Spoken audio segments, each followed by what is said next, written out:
I already told everybody the qualities that make me love you.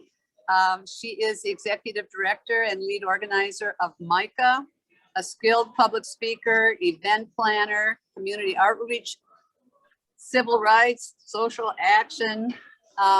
It was new to me, Lisa, to hear the group called UBlack, Uplifting Black Liberation and Community. I know you're active in RID Racism Milwaukee and co-chair Uniting for Racial Justice and Equity. You're a facilitator on conversations related to race. But today you have the floor and you can pick any of the subjects that you have a passion for. So it's your turn, Lisa. Thank you.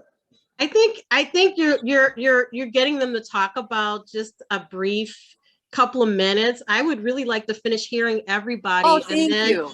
But why don't we do that? And then I can give my perspective on basically some of the comments about Milwaukee County and youth. And then I think that would be really helpful. So why don't you call on the next person, Pat? Okay, great. I will. As I saw people come in, I believe the next one is Rhonda, followed by Ruth. And if I'm missing the person who came in after Ruth, and we are also welcoming our new league employee, the one person that we actually pay to get things done, and that's Sarah. And Sarah appeared briefly with her baby. So she's got a 15-month-old baby. So Rhonda, could you unmute? And then Rhonda, when you're done, call on Ruth. Okay. Well, I think that the election had, like so many people just said, we had some great moments in the fact that we did turn out to vote. You know, we all kept saying, turn out to vote. We did. But then we also had some moments that we knew were going to be challenges for us, which was the youth vote. Because as we know, based on the information that the Wisconsin Election Commission shared with us back in January, the youth vote was very, very low in terms of registration. And thanks to people like Patricia and Lisa and all of us out here who were trying to turn out the youth vote, it was a little bit of an uphill battle because the youth, just like a lot of the millennials that Ms. Liz Hodge spoke of, they were a little concerned and not sure why voting mattered, right? So I think for me, the challenge is trying to bridge that intergenerational gap and helping them to understand why voting matters and also helping them to overcome the barriers to voting. So I think as we move forward from this, we take our lessons on how we can take all of our enthusiasm for voting and why it matters and help them to understand and also assess what matters to them and linking that to the democracy process. So we've had some great programs, all of us, right? And if we could just build upon that, we can have a better shaped, you know, I keep saying democracy, but I mean like even community, right? So I think we've done some great work and we just have to build upon that. So I'm excited about the future, is what I'm saying. Thank you. And I did love the program, Rhonda, that you put together with the NAACP. It was beautiful with the young ones at NAACP. Okay, is Ruth able to unmute?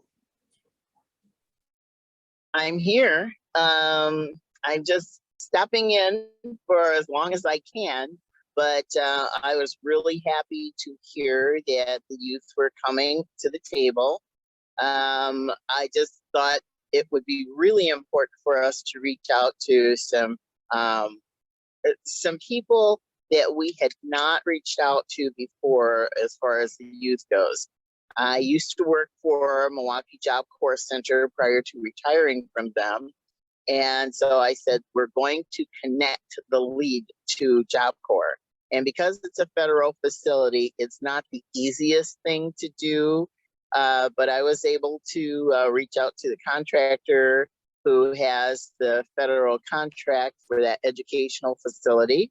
And I paired them up with Milwaukee League through Peg Schrader. I said, we need the Voter Services Committee to connect with them, because that has not happened for ages. And it worked out very well. And we were able to get the federal government and the contractor to agree to help us connect with the youth there. And they really did a great turnout. As a matter of fact, I talked with one of the management people, and she said, yes, we have it all set up. The kids are going to be out there voting, and the staff is working on making sure they get to the polls to vote. And there's 100 and something students there, because it's from 16 to 24.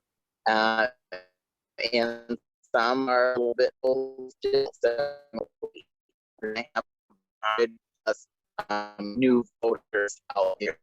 And so wonderful. And then I heard that we in Wisconsin had really made some things happen. We were shaking and moving. I was pleased. And as a state director for the league, I was really, really happy to hear about the work that we have all done around the state. Thank you. And I want to get to know you better, Ruth. That's great. So some people know my story. The American Federation of Teachers, my union on the state level, hired me to work 20 hours a week at Milwaukee Area Technical College to help get out the vote with our students. The average age of MATC students is 29. So we had many people there, a lot of volunteers, and the league helped us a lot. Eventually, we kept talking to the same students over and over. So then I had an opportunity to do something with Souls to the Polls. I have been knocking on doors for 62 years. And so this was the most fun thing that I have done in 62 years, which is called tripling. And I learned it through the SEIU, and I learned it through Souls to the Polls. And so we did the early voting sites. The best for me was when we were at Fiserv. And as people exited the poll, I would say, excuse me, friend, would you like to triple that superpower you just used when you went into the voting booth and you had the same power as a billionaire? And would you be willing to confirm that you will reach 3 more people? And you can text them right now and show me, or I'll just trust you if you say yes, and I mark you here. Look at all the yeses I have. We had to keep a tally to see if it was effective. And of 220 said no. It was mostly men. They were mostly in a hurry. I saw about 20 people actually text right in front of me, and the rest said, yes, I'll do it. And I trusted them, and I wrote all this down. So I was at Midtown. I was at Washington Park Library, and I was at Fiserv. And then on election day, I went to John Marshall High School. I had a team of 5 people. 2 were very physically handicapped. They were visually impaired, but they wanted to be there. They helped hold up signs, I will vote, I am a voter. And they handed out stamps, you voted. It was just a great team, a lot of energy. So it was really the most fun, Lisa, that I've had in 62 years, because nobody was crabby. Everybody was happy that they found the right voting place and that they had voted. So early voting, people found the right voting place. Later, I've heard complaints that people were getting messed up. They didn't know where to vote. And some were pretty angry on election day. So Lisa, I don't know if anyone else is going to jump in on there. I know another person came in. If Yeah, Pat, I was just gonna jump in because I don't think that you had seen, I believe Sin is on the call. Sin Lee is on the call. So Sin, I didn't know if you wanted to say anything about your election experience, and then I also just saw Mary Volkner. Oh, thank you. Wow. Thank you. Some of you know I'm traveling back from Philadelphia. I'm at a restaurant, so I'm going to mute myself so you don't hear the background noise. Okay, thank you, Sarah, for calling on people. Yeah, Sin, take it away. Oh, I just have one question. So the deployment with Milwaukee voting record, I don't know if it considered the population change. I know like in Menominee Falls, there are lots of new apartment built around the Costco area. So I think, and there are a lot of new condos and houses around suburb. Maybe some Milwaukee resident that moved to suburb. So I don't know if that was in the consideration. Yeah, no, that's a good point as far as I think, you know, people relocating or moving to a different county, because I think, don't quote me on it, but I think that it always accounts for like the percentage of people. You know, it's not just numbers based, right? Not like, hey, you know, Milwaukee County had 20,000 more votes. They'll say that, but usually then when they're talking about percentages, then my thought is they also then calibrate it for those percentages. But you're right. I don't know what they do about necessarily where voters voted in the last election versus then this election. But that's something interesting. I don't know if anyone knows about that.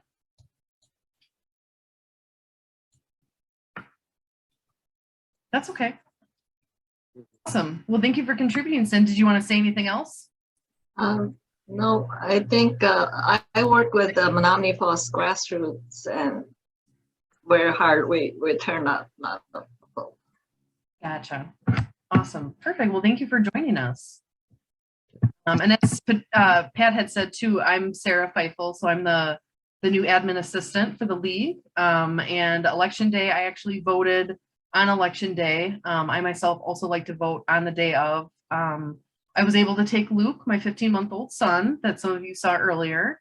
That was fun. I got to talk to him when I was in the polling booth and telling him, I said, look, you're watching democracy happen right now. So that was cute. I voted in West Allis at the West Allis Senior Center, and I think it went super smooth.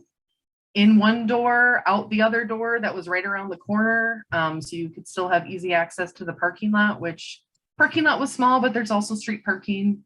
But luckily, since there was, you know, people going in and out, there was always, I think, a smooth line of people backing out of their parking space to make room for more cars. So that was nice. Mary Faulkner, I don't know if you want to introduce yourself or say anything, and then we can take it, give it back to Lisa. I'd be happy to. I've been in the league, a member of the league for maybe 4 years. And my first involvement that I'm still with is as part of the Vote 411 team. So I just got off a meeting. We met today to start planning, to continue planning for the spring election. It's funny how quickly that comes along. And then also I am on the DEI committee, and I see a couple people here, Liz and Pat are both on that. And I've been helping facilitate strategic planning for the DEI and how we're doing that. It is the DEI committee is doing it, but it's really intended to be DEI for the whole league. So that's very fun. It's a great committee. And then more recently, I watched this vacant position for 2 years since it was created, called Fund Development Lead. And so I finally said, well, I'll do that. I'll be the interim Fund Development Lead. So I've just begun in that role a couple months ago. So that's very new for me. I'm new to fund development, but I can write, so I think that'll go okay.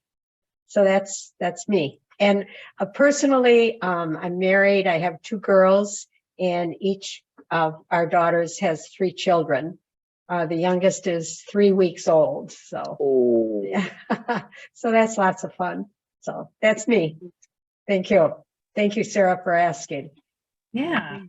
And I was able to see that Deborah Gillespie has joined us. Deborah, if you can unmute yourself, we are talking now with Lisa Jones of MICAH, and she did want to hear a check-in of what was our experience with voting. And funny, we just had this discussion on the MICAH board meeting last night too, but it was only 5 minutes long. So Deborah, if you want to tell us, what was your experience with the election this year? And I'm reminding everyone, this is nonpartisan. I had a great experience. I had the privilege of running a crew of 5 young people, and to be in the community and to meet the folks, to hear their concerns. It was just such a learning experience. And I was in the 53206, 53208 zip codes. And, you know, the media tends to project those communities as if they're not communities. And I can tell you it was a beautiful experience. I saw tons of community and family and people who were motivated to get out to vote.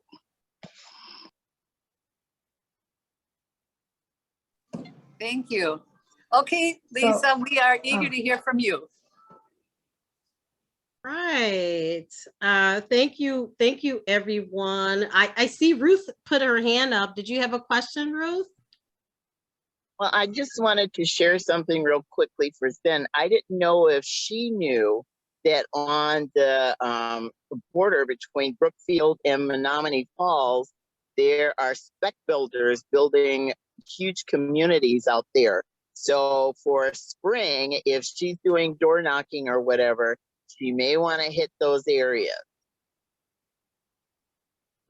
Always good to share more information and everything like that. Well, I appreciate being with you and everything like that. And when Pat asked me to talk, I said, oh, yeah, I'll come and join you. I said I'd be a little late coming from another meeting, as always, back-to-back Zooms, you know how it is.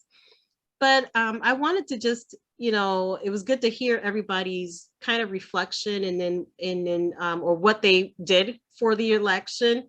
And I think I can say, at least with all the folks on this screen, that, you know, we know voting matters. I think that that's something that connects us all together on this screen. We know that voting matters. And, you know, I hear a lot of the comments about young people going out to vote. And I think this is the time where we need to really do a lot of reflection on how we are communicating and messaging. I think Rhonda brought up, you know, she talked about those intergenerational conversations, and then some people were actually doing GOTV with young people. But I really think that right now we're in a really time where we have to remember some of the things. And I remember as a young person, so I'm 53. So I have to go back to when I was in the 80s, a teenager. I remember some of the things that, some of the programs that are around for young people. I remember when there was midnight basketball leagues, number of them. I remember that. I remember that there were clubs I used to drive to as a young person that would go out. I mean, they had curfew, you know, like close at 11 o'clock, but we used to be able to go. We went to like these little youth clubs. I remember going skating. I remember this as a teenager. And so I remember those kinds of things. And, you know, the young people now, the ages that we're talking about, that has been taken away from them years ago and divested, particularly in Milwaukee. So I think when we're talking about understanding why it's harder to message to younger people, especially the most oppressed group of young people in Milwaukee, we need to really understand that. I think it's more than just telling them their vote matters. And they have not seen democracy work well at all. They have not at all.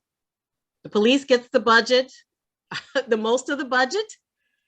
That means less services, and we're probably going to be looking at Milwaukee going bankrupt. So I'm not trying to be gloom and doom, but I need for us to really kind of think about and have, as much as we talk about get out the votes, people vote their self-interest. I'm a community organizer. And when we do community organizing training, we say that, you know, what's your passion? What makes you? And I think we really need to understand what is going on, and then really look at also to how to message things to tie the quality of life that these young people have not seen. They have not seen it. It has been divested. So we're asking them to see a vision that they have not seen. And even when we're talking about, of course, as a Black woman, I've done, you know, Ella Baker, Fannie Lou Hamer. I mean, I read about these Black women who were really out and gotten beaten by the police and all of this other stuff to get out the vote. But there was more of a sense of community, and Milwaukee really does not have that. So I think that we need to really figure out not only the messaging, but how are we in relationship with people? And how are we connecting groups to groups that are doing get out the vote efforts? How are we getting our data together? I was just talking to someone at one of the Wisdom, the IVE team, and, you know, talking about tracking data to see exactly how our efforts were, looking at that. And I just found out today something from her. She said that the C3 van won't be updated probably until after, from this election, it won't be updated until after the next election. So the C3 van is even the data is not, it's not clean data either. So I'm just saying that there's a lot of things that we really have to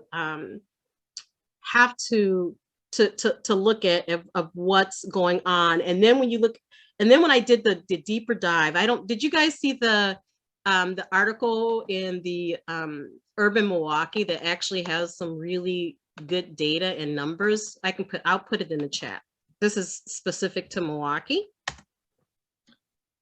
And what I found when I started looking at some of the communities, voting was actually down. It may be higher than some other places, but it actually was down all over the place, even in suburban communities, versus 2018. And we know 2018 was a higher election year. So that's what they were comparing it to.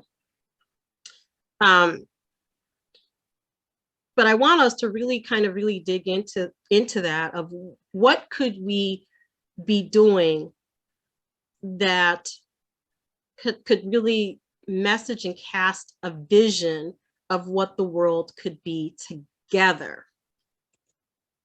This is young and old, all types of people, intergenerational, multicultural, multiracial, multi-religious. What could that be?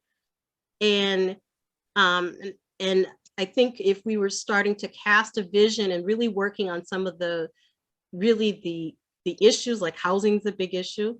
We're talking about student debt. I mean, these are like really huge things that are like really on people's minds, their quality of life. And how are we messaging that? I have an idea that, you know, we talked about the George Floyd case. That case would not have turned out the way it is if we didn't have the right people in office. So you have to have, but who's come out with the video to even talk about that, saying that you have to have the right DA who's justice minded. You have to have the right police chief. You have to have the right judge And that goes back to voting, that you have the people with the justice values that are in those positions. But we don't talk about those types of things. So when we're talking about voting, what if we were to say, that George Floyd case may have never happened if we had different people in office. I'm just saying, if we were thinking about how we're messaging to younger people, we have to talk about things that they care about. So, so we have to tie voting to quality of life, current quality of life issues right now. And then also too, I'm thinking that we probably also need to come up with ways. I've been thinking about this myself. We really need to have some really great civics educate. They're not getting it in the schools. That's been taken out of the schools for political means. We'll leave it at that. We all know that. But there's a lot of political education that needs to happen. And I'm not talking about party education. Not talking from a party lens, but just civics education and policy. Did someone have their hand up? Just went down. That was me. I was waiting. Yeah, so go ahead and chime in, Rhonda, because I know me and you had conversations. Well, the thing is this though, what you said about the youth. So we had a dynamic program on Sunday where the youth led the conversation, right? And their youth panel, youth interviewed youth peer to peer. And what we were trying to do is have them tell us what issues matter to them, right? And helping them to connect that to advocacy and pretty much voting, how they can see them changing the world through voting and other advocacy tools. So my question is, how do we all, everybody was saying voting matters, voting matters, voting matters, right? We was all talking about voting matters, right? So how do we, as League of Women Voters, some of the groups that you belong to, MICAH, and some of the groups I belong to, how do we create that unified message that the youth issues, whatever their issues are, right? How do we create that messaging so that they know that the issues that matter to them will make a difference? Does that make sense? So I think if we have the same messaging across all of the leader organizations to let the youth know that we care about those issues, that those issues connect to the things that everyday matter. Like you just said, the judge, the DA, some of the young people are talking about education and being bullied, and things like that. If we can have that unified message, and I'm not sure how to do that. You've been doing this work longer than I. So my suggestion, or maybe we think of a way how the powers that be can unify and come up with something like that so that we can all have the same thing when we're talking to young people, and maybe they'll think that we're on their team, maybe. I don't know, what do you think? I mean, I think that is something that we could do, but also too, I think, as much as I know the League does a lot of registering of students in the high schools, I'm wondering if those students would be trained up to be leaders in those schools, to do outreach and we're talking about civics education training. I use George Floyd because that's a very recent thing. Obviously troubling thing that happened, but it's something real that really matters to them, particularly if you're a young person, you're being harassed by the police. So I'm wondering if we were to come up with ways of how to do that, because training them up as leaders, because let's face it, we all have a end time. And I think the role of leaders is we train new leaders. So it's not just the next generation, they're already here.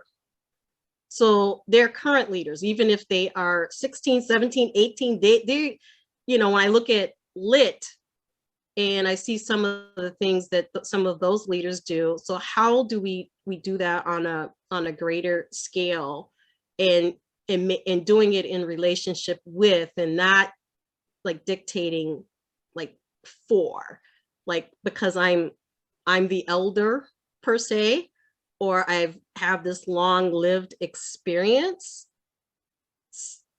So I'm just thinking of some ways like that. Ruth, did you have your hand up?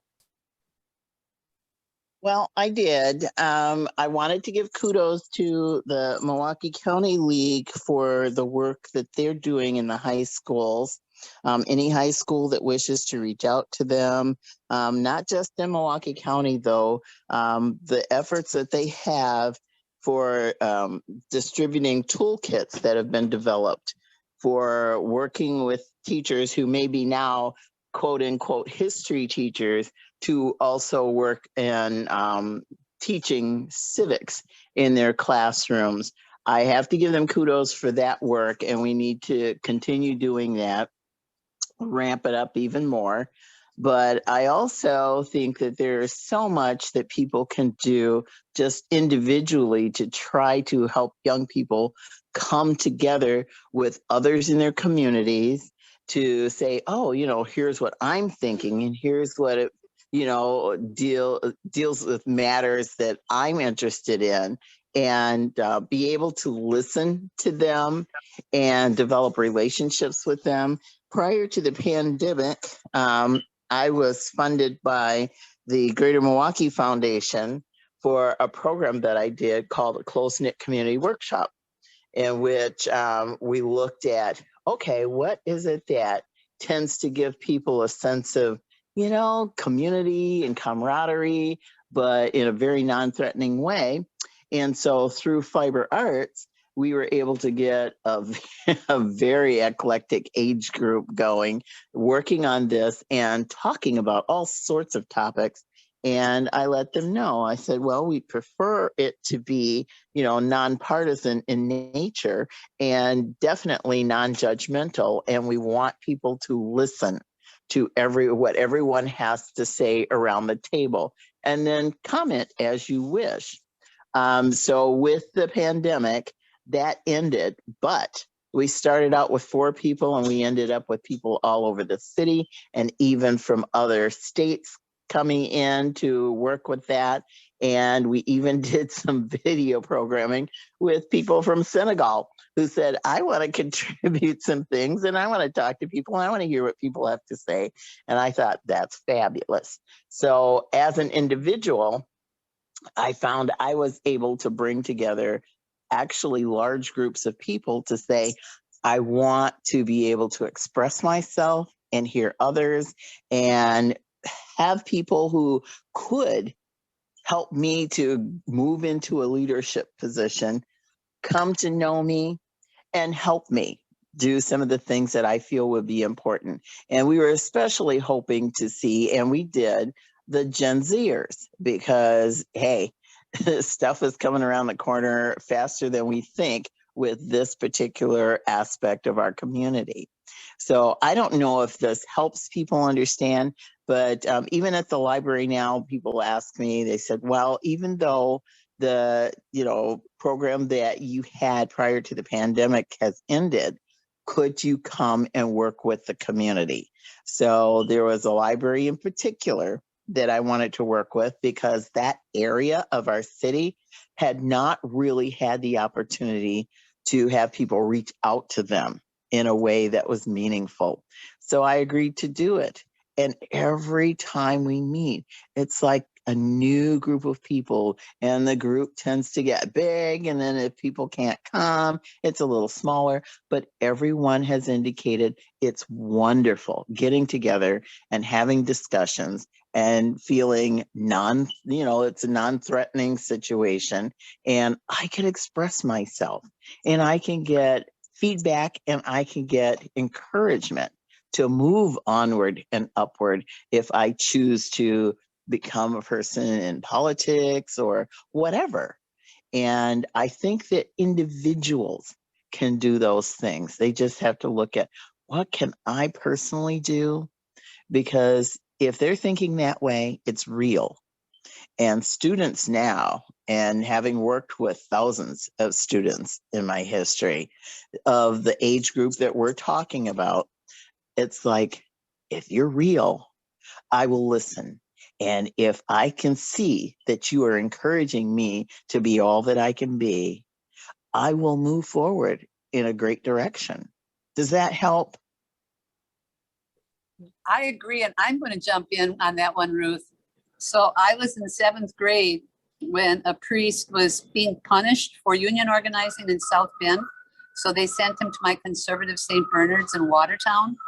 This priest spotted a kindred spirit when I showed up at his door at the rectory and said, "Father, I'd just like to show you the shabby cheerleading outfit that we wear. I noticed the boys got new basketball uniforms."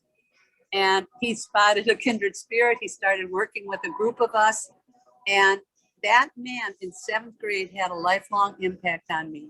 So Ruth, as we start working with young people, it's not just high school. Let's grab some of these 7th and 8th graders and get them to love justice. It may be a lifelong passion for them. And then another thing, I had the opportunity to go into the classrooms at MATC where I taught for 40 years. And I told them my story of 1970, going to Mexico City by myself to get an illegal abortion, and how I had considered ending my life rather than dealing with that. And that I was speaking now for the women who did not survive before Roe made abortion safe and legal. And I really have been speaking out, and I saw many of them really get moved. And my final thing is student debt. I was a poor kid. I graduated college. My debt was $500, which I paid off in 3 months. So I do a guessing game. How long do you think it took me to pay my student debt? This is a question of legislation to make college affordable. And when they realized I did it in 3 months, there was real involvement. Like, we've got to do something because they're facing 20 years, 30 years. Maybe they'll never retire their student debt. Absolutely. That is wonderful. I think, like you said, if we can share some of our experiences from the past, because a lot of the students don't realize the power that they can have if they just, step out and have someone that can encourage them. And I share with my students, I said, do you know what I did in the 70s as a high school student? I was able to sit on a student youth council for our city, and we were able to discuss the things that made a difference for us. What would make us a more successful group of citizens as we grow up? And actually, what was cool was the city listened. So things that we shared and we discussed went to the council, the people that were the adults in power, and we were able to make a difference. And I said, we can still do those things. We can do those things. You just have to want to do them badly enough, and people will see that you really have a heartfelt desire to make a difference in your community, and they react to that. We were talking about George Floyd and the police and stuff previously. I just wanted to share that part of my close-knit community workshop included having chief of police and a sergeant and learning to do fiber arts with me. We took pictures and people were like, are you kidding me? And then we invited them to come and join us wherever we were throughout the city. And they did, actually. They actually had some people on staff at the police department who started arranging for officers to join us. So as the officers came in, and you know how imposing they can look at times, but people don't get a chance to know each other. They don't get a chance to know the youth in the community. The youth don't have an opportunity to know them. And so when they sat down and I said, here's some yarn and here's some needles, and I'm going to teach you to knit. And the young people, well, all of the age groups saw them doing these things. They're sitting there, and we started discussing things about our families and getting to know the families of these police officers and what their thoughts were on making sure that the community was safe and how they felt personally about serving and protecting. It was amazing how people were like, oh, wow. And I said, see, so now when the officers see certain students walking down the street, it's no longer, what are they doing? You know, it's like, oh, I know that person. And when the students see certain officers, it's not, oh my God, what's going to happen if they catch me? You know, I'm walking while black, you know, that kind of thing. And they said, you know, I don't feel like that anymore because I got to know them and they're actually decent people. So I said, this way you have an opportunity to learn who is there for you and who may or may not be, but don't live your life afraid and do something about the issues that are out there that concern you. And you can work with these people to help you accomplish your goals. Does that make sense? Because it was a wonderful experience for many people. Yeah. And I know we're running short on time, but I see Deborah has her hand up. So I wanted to see, Deborah, did you want to chime in? I just wanted to say, I really like what Shanks just said, and I like what Wanda also suggested. It'd be great, Lisa, if all of you guys could combine those efforts and take them to MPS. And I like how you included Lit in that idea too. We're just so you know, we are partners with Lit, with the MPS Equity Coalition.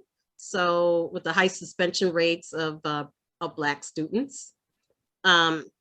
So yeah, I mean, I think that there's a lot of things. I think one of the ideas, I was listening to Ruth and Pat, and I'm sure we all have different stories, but I think also too is how are we getting our stories out there? You know, when Pat, you talked about, you know, the priest, you know, and Ruth, you talked about being on a youth council. I think that those kinds of stories, if we had them in some sort of digital format, that would be, you know, people could see it on a cell phone or YouTube or something, you know, with these devices that the young folks have, then it makes people more relatable.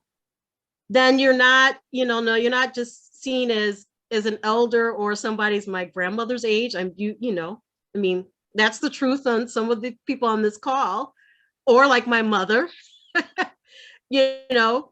And I think we need to figure out ways of how we are really doing that in different ways.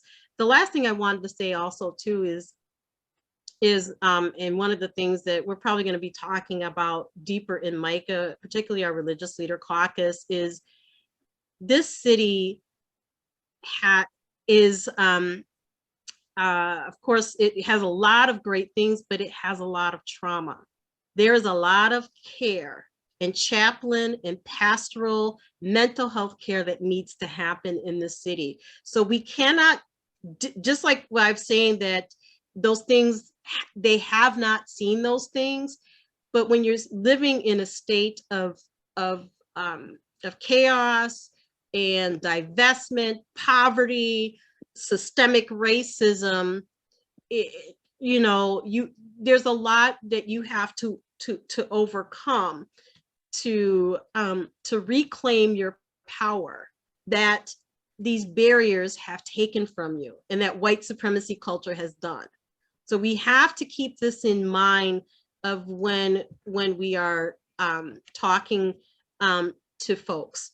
And I think that that's another thing of how we do the teaching, but also too, how are we caring and loving people so that they can get to the next place, so that they can see that voting matters and they don't have this fog of it doesn't matter because it's just the same thing. There's a lot of hopelessness and despair out there. So, and I think it's on us that we provide that guiding hope, you know, and keep on going. Here's the thing: if we had not done our Get Out the Vote efforts, what would those numbers be? I'm just saying, we talk about the numbers of where it's at, the 63%, but those numbers would have been lower. They would have been lower than what they were. So I think that we need to really be mindful of that. And I think we need to come up with what's our 5-year strategy, what's a 10-year, what's a 20-year, what's a 50-year strategy for Milwaukee. And we may not be here in 50 years. I'm pretty sure most on this call, including myself, unless I live to 102 like my granddad. But most of us on this call won't be here in 50 years, but we can begin a 50-year plan to turn things around. So, because we're here. And then we train up the next set of leaders, their parents, like someone said, well, we have to get at the parents. If we're talking about the teachers, parents. So I think it's a whole long-term strategy. Other folks who are not justice-minded have had a 50-year strategy. Where's ours for justice? Just saying, just giving some food for thought for us to really think about that we can do something differently, and it can envision. We may not be around to see it, but as Dr. King said, the steps are there. I may not see it, but all our role is to just go ahead and do what we need to do. Lisa, thank you so much. And so we're nearing our 1 o'clock time, and I'm aware that Jerry never got to say hi. So Jerry, I'm going to let you unmute. And if you have a reflection, we talked about our experience with Get Out the Vote and the elections. And then we're just going to all pop in with a note of gratitude to Lisa. So Jerry, do you want to lead off, and then Liz?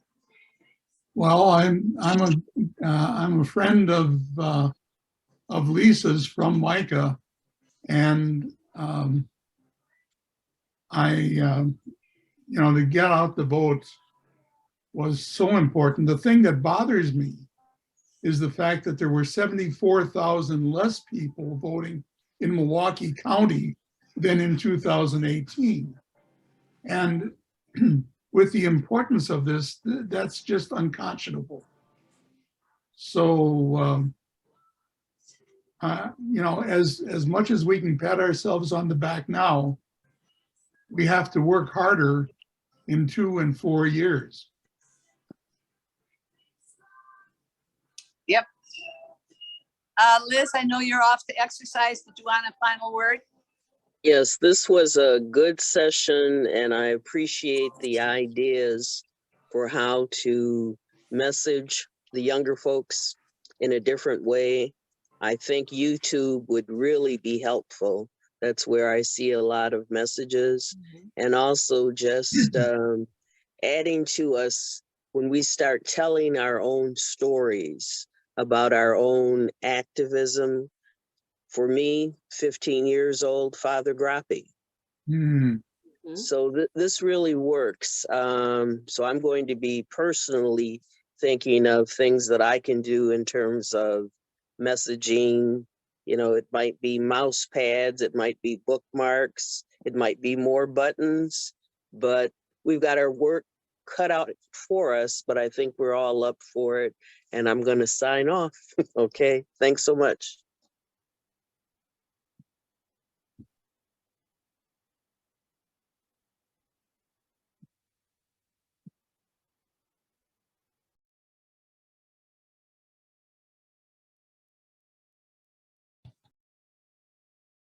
So I don't see anyone besides Sarah who unmuted. Is there anyone else who wanted to get a thank you to Lisa for really stepping up always, consistently, and effectively? Thank you, Lisa. Thank you, Lisa. Thank you, Lisa.